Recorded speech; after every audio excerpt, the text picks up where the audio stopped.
Fabien Villedieu, vous l'apercevez, l'inquiétude des Français dont parle ce soir Fanny?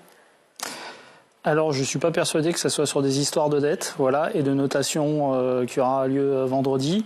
En tout cas, ce qu'il faut quand même dire, c'est que quand Macron est arrivé au pouvoir en 2017, la dette était de 2200 milliards et aujourd'hui, elle est de 3300. Voilà.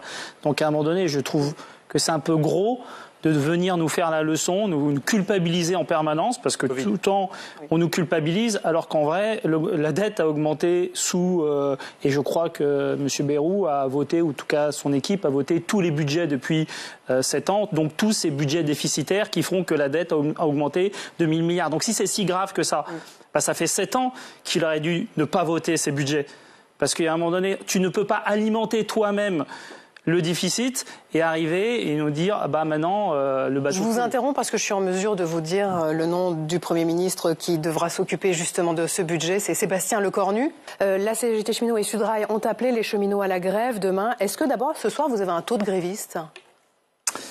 Bah, le taux de grévistes qu'on a à la SNCF chez les conducteurs, qui est une population qui pèse un peu, on est à peu près à 40%, voilà, ce qui est relativement bien. Mais je voulais quand même rebondir sur ce que j'ai entendu. Enfin, j'ai pas l'impression que c'est dangereux gauchiste là avec le couteau entre les dents. Enfin, je vois des étudiants, des salariés qui parlent des vrais problèmes des gens, c'est des problèmes de pouvoir d'achat, des problèmes de salaire. C'est très bien la dette, c'est très bien les systèmes de notation, ça c'est très très intéressant. Voilà, mais en fait les gens aujourd'hui, ce qui les intéresse, et c'est normal que ça les intéresse, et y compris cette voix, il faut l'entendre. Et j'ai peur que M. Lecornu, ça soit un peu la continuité de la même politique. Je ne vois pas la très grande différence entre la politique qu'il va faire et celle d'un M. Barnier. Enfin, je pense qu'il n'y a pas de problème avec M. Barnier en tant que personne, ou M. Bayrou en tant que personne. C'est sa politique.